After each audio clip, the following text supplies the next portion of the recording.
গরমের আরও খবর জানাতে এই মুহূর্তে রংপুরের জাহাজ কোম্পানির মোড়ে আছেন রিপোর্টার নাজমুল ইসলাম নিশাত। সরাসরি যাচ্ছি তার কাছে।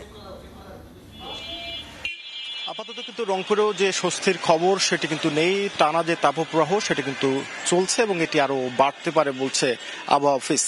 রংপুর বিভাগের যদি সর্বোচ্চ তাপমাত্রার কথা বলি সেটি কিন্তু 40°C ইতিমধ্যেই পার হয়েছে এবং এই যে তাপপ্রবাহ সেটি অব্যাহত থাকার কথা বলছে আবহাওয়া অফিস এবং একই সাথে যে বৃষ্টির যে পূর্বাভাস সেটিও নেই। ফলে আমরা দেখছি যে জনজীবনে কিন্তু এর বড় প্রভাব পড়েছে। সব থেকে বেশি প্রভাব পড়েছে যারা দৈনন্দিন খেটে খাওয়া মানুষ, যারা দিনমজুর, যারা মাঠে ঘাটে কাজ করে খান, তারা আমরা কিন্তু দেখছি যে এই প্রচন্ড রোদের কারণে তারা খুব দীর্ঘ সময় কাজ করতে পারছে না। ফলে তাদের যে অর্থনৈতিক যে এক ধরনের চাপ তৈরি হচ্ছে, তাদের যে প্রতিদিনের যে আয় সেই আয় তাদের কমেছে এবং এর ফলে তাদের কিন্তু ব্যক্তি জীবনে প্রভাব পড়েছে এবং একই সাথে এই যে তীব্র তাপদাহে কাজ করবার কারণে আমরা দেখছি যে যারা একটু বয়োবৃদ্ধ তাদের কিন্তু বিভিন্ন ধরনের শারীরিক জটিলতা তৈরি হচ্ছে এবং একই সাথে রংপুর মেডিকেল কলেজ হাসপাতালে প্রতিদিন কিন্তু এই যে গরমের কারণে আপনার ডায়রিয়া সহ বিভিন্ন রোগে আক্রান্ত হয়ে কিন্তু রোগীর সংখ্যা বাড়ছে এবং গত দুদিন আগেও রংপুর মেডিকেল কলেজ হাসপাতালে একটি সেমিনার করেছে যাতে এই যেহেতু এই তীব্র তাপদাহে হিট স্ট্রোকের একটি সম্ভাবনার কথা বলা হচ্ছে,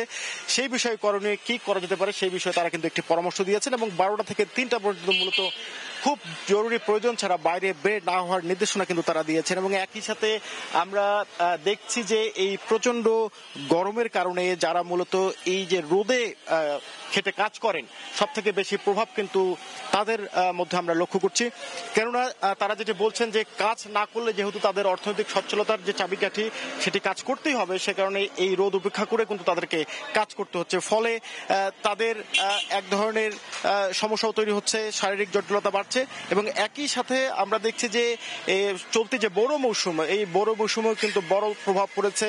একদিকে রোদের প্রখরতা, অন্যদিকে লোডশেডিং, সব মিলে যে সেচ ঠিকমতো দিতে না পারার কারণে কিন্তু হলো যে অনেক ক্ষেত্রে আমরা দেখছি যে এই যে চলতি যে বড় উৎপাদন সেটি কিন্তু এক ধরনের সংকটের মুখে পড়বে এবং অনেক ক্ষেত্রে আমরা দেখছি যে যারা এই যে সেচ দিতে হচ্ছে, যেখানে আগের মৌসুমে দিতে হতো 4 থেকে 5 বার, সেখানে কিন্তু এখন প্রতিদিনে সেচ দিতে হচ্ছে। ফলে বড় উৎপাদনও কিন্তু খরচ বাড়ছে।